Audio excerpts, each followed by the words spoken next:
Hello friends, कैसे हैं आप लोग। आई होप आप सब लोग ठीक होंगे। बहुत लंबे समय के बाद Bihar SSC second inter level को ऊपर हम लोग बात करने जा रहे हैं। इसके प्री एग्जाम डेट के ऊपर लगातार मैसेज आ रहे हैं चैट बोर्ड के ऊपर और कमेंट सेक्शन में भी। Bihar SSC second inter level 2023 के एग्जाम प्री एग्जाम कब तक होंगे। 25 लाख लोगों ने फॉर्म अप्लाई किया। जैसे आप सभी लोग जानते हैं, बिहार एसएससी ने कुछ दिन पहले एक नोटिस डाली थी, लगभग 18 जनवरी के आसपास। यहाँ पर यह कहा गया कि जो भी कैंडिडेट, जितने सारे कैंडिडेट, जितने लोगों ने फॉर्म अप्लाई किया, सभी को यहाँ पर Bihar SSC second inter level में अपना डॉक्यूमेंट अपलोड करने हैं।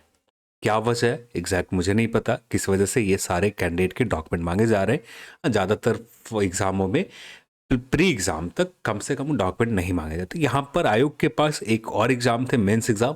मेंस एग्जाम के बाद डॉक्यूमेंट लिए जाते तो ज़्यादा बेहतर होते आयोग के लिए सहूलियत भी रहता कि कम कैंडिडेट के डेटा को स्टोर करने होते। अब यहाँ पर 25 लाख कैंडिडेट के डाटा को स्टोर करने, अब ये भी दोबारा मांगा जा रहा है। इससे पहले बिहार एसएससी फॉर्म अप्लाई करते समय मांगे गए थे। शायद मुझे जो लगता है, अपना मेरा ओपिनियन है, ये हो सकता है कि बिहार एसएससी का जो डेटा है वो करप्ट हो गया हो। जिसके बाद बिहार एसएससी ने अब ये नोटिस आप लोगों ने देख ही रखा होगा, जहां पर चल रहा है 18 जनवरी से लेकर 18 फरवरी तक। ये आपका फिर से डॉक्यूमेंट, आपको सारे डॉक्यूमेंट जो भी है, आपके फॉर्म अप्लाई करते समय जो भी डॉक्यूमेंट अपलोड किया था, जो भी डिटेल फिल किया था 12th तक, सारे डॉक्यूमेंट यहाँ पर एडिट करके अपलोड करने के ऑप्शन दिए गए हैं। अब यहाँ पर इन डॉक्यूमेंट के मैनुअली अभी चेक किए जाएंगे या सिर्फ ऐसे ही स्टोर करके रखा जा रहा है, ये बिहार एसएससी को सोचना है। जो भी हो, क्या वजह है एग्जैक्ट हमें नहीं पता है। जो भी है आपको अपलोड तो करनी है। तो समय रहते 18 फरवरी लास्ट डेट है, तो आपके पास अब समय उतना नहीं है, मुश्किल से 16 दिन करीब समय है। तो 16 दिन के अंदर ही आप Bihar SSC second inter level के फॉर्म, जो भी डेटा आपके सर्टिफिकेट है, ये सारे अपलोड कर दें। अब बात करते हैं एग्ज़ाम कब होंगे। एग्ज़ाम को लेकर इंटरनेट के ऊपर जो भी संशय है, जो भी इंटरनेट के ऊपर कुछ लोग बात कर रहे हैं कि मार्च के महीने में या अप्रैल के महीने में एग्ज़ाम लिए जाएंगे, तो पॉसिबिलिटी ज़ीरो है। मार्च और अप्रैल के महीने में जो कंफर्म जानकारी जहाँ तक निकल कर आ रही है, ये जो डेट निकल कर आएंगे जून के लास्ट वीक में है। Bihar SSC second inter level के एग्ज़ाम जून के लास्ट वीक में या जुलाई के शुरुआत में आपका एग्जाम लिए जाने की प्रोबेबिलिटी हाई रहेंगे। तो जो भी हमारे पास एग्जाम के प्रिपरेशन करने की बात करें, तो आपके पास जून और जुलाई के महीने तक समय है।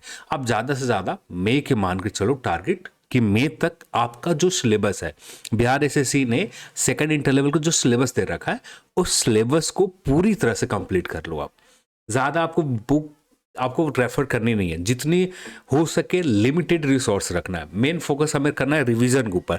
मैथ और रीजनिंग के जितना ज़्यादा रिवीजन हो सके, जितना ज़्यादा से ज़्यादा क्वेश्चन की प्रैक्टिस कर सको आप, यही सफिशिएंट होंगे। सेकंड थिंग आता है कि आपको जनरल स्टडीज़ के लिए और जनरल साइंस के लिए क्या करें, जितना हो सके लिमिटेड रिसोर्स। जितना ज़्यादा लिमिटेड रिसोर्स होगा, जो आसान प्रश्न एग्जाम में होते हैं, आसान प्रश्न के मतलब ये कि उस प्रश्न के बारे में आप कहीं ना कहीं, आपके लूसेंट के आपने बेस बनाया तो लूसेंट में कहीं ना कहीं आपको मिल जाएंगे। और वैसे प्रश्न जो टफ आएंगे, जहां पर प्रश्न को थोड़ा सा आपको टफ किया जाता है, तो वहां पर सब लोग गलत करके आएंगे, या सब लोग से तुक्का लगा कर आएंगे, या सब लोग जैसे अटेम्प्ट लेंगे आप भी वैसे अटेम्प्ट लोगे। तो यहाँ पर मेन फोकस यही करना, मैथ रीजनिंग को किसी भी तरीके से यहाँ पर जो 75 क्वेश्चन है, 75 लेकर आ जाओ। जनरल साइंस और जनरल स्टडीज में इतना कर लो आप, जहां पर आसान प्रश्न ना के बराबर गलती हो। इजी प्रश्न तो ना के बराबर गलती हो। जो भी हो, इजी प्रश्न का मतलब ये कि जो भी सिलेबस में टॉपिक दे रखे उन टॉपिक से आप गलती ना करो। एक दो प्रश्न गलती चल जाए, ये चल सकता है, इससे ज्यादा नहीं चल सकता। तो ये चीज है। और एग्जाम के डेट की बात करें, तो एग्जाम के डेट कंफर्मेशन हमें ये मिलेगा शायद अप्रैल के महीने में। अब भी तो यहाँ पर आयोग यहाँ पर ये डेटा ले रही है, जो आप सभी को पता है 18 फरवरी तक डेटा लिए जाएंगे। अब ये डेटा क्यों मांगा जा रहा है, सारे कैंडिडेट के डॉक्यूमेंट मैनुअली सभी के काउंसलिंग का अभी ही फॉर्म के जो भी लोग स्क्रूटनी करना है, तो ये फॉर्म की अभी स्क्रूटनी कर रहे हैं बिहार एसएससी के लोग, या क्या रीजन है एग्जैक्ट नहीं पता। यदि सच में स्क्रूटनी कर रहे हैं, तो इस 25 लाख कैंडिडेट के फॉर्म का स्क्रूटनी करने में महीनों लग जाएंगे आयोग को। तो मुझे तो नहीं लगता, जहां तक मुझे लगता है, ये मेरा ओपिनियन है, फिर से मैं दोहरा रहा हूँ, ये मेरा ओपिनियन, बिहार एसएससी के जहां तक पिछली बार जो डेटा लोगों ने किया होगा, चाहे जिस वजह से करप्ट हो गए हो या जो भी वजह डिलीट हो गया हो, जो भी हो, बिहार एसएससी के जो भी डेटा जहाँ पर भी स्टोर किए होंगे, इसी वजह से यहाँ पर फिर से सभी कैंडिडेट को डेटा एडिट करने के लिए, डॉक्यूमेंट अपलोड करने के लिए, अब यहाँ पर किसी सारे के सारे कैंडिडेट को अपलोड करने हैं। वैसे कैंडिडेट नहीं जिन्होंने गलती किया सिर्फ वही एडिट कर सकते हैं, यहाँ पर सारे लोग कैंडिडेट के ये काम करने हैं कि डॉक्यूमेंट एडिट करो या ना करो, डॉक्यूमेंट तो आपको अपलोड करने हैं। जब डॉक्यूमेंट अपलोड करने हैं दोबारा मतलब नहीं बनता, आपने एक बार फॉर्म अप्लाई करते समय ले रखा है, अब क्या है आगे चलकर कंफर्मेशन मिलेगा।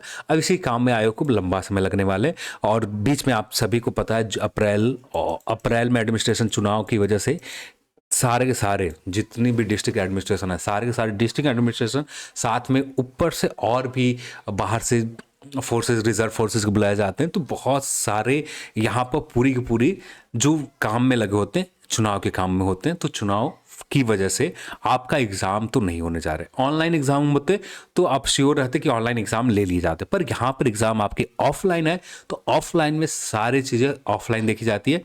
तो ऑफलाइन में पॉसिबल नहीं है कि आपका एग्ज़ाम अप्रैल और मार्च के महीने, अब यदि होना होता तो अब तक ऑफिशियल नोटिस आयोग की वेबसाइट के ऊपर आ जाते, पर अभी तक जो भी आयोग की तरफ कोई भी डेट, कोई भी लेटर भी जारी किया जाता है एग्जाम सेंटर अलॉटमेंट के लिए, तो लेटर तक नहीं जारी किए गए बिहार एसएससी के द्वारा। अभी जो भी चला जा रहा है कुछ भी नहीं हो रहा है। ये बिहार एसएससी के जो डेटा आपको 18 तारीख तक एक काम दे दिया गया कि 18 फरवरी तक आप ये डॉक्यूमेंट आप पहले अपलोड कर दो, तो इसके बाद आयोग क्या करते हैं उसके बाद निकल कर आएगा। अभी तक एग्जाम सेंटर को लेकर, एग्जाम डेट को लेकर कुछ भी क्लियर नहीं है, जो आने वाले समय में क्लियर होंगे।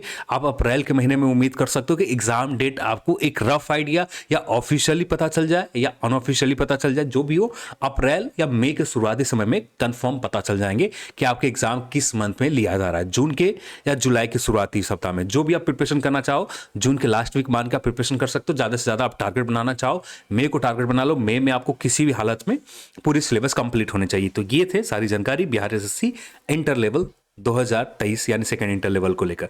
तो जो भी है कुछ निकल कर आएंगे, कोई भी जानकारी निकल कर एग्जाम डेट को लेकर जो भी जानकारी निकल कर आएंगे उसके ऊपर आगे चलकर बात की जाएगी। चलिए आज के इस वीडियो में इतना ही, और इस वीडियो को देखने के लिए आप सभी को बहुत बहुत धन्यवाद। जय हिंद।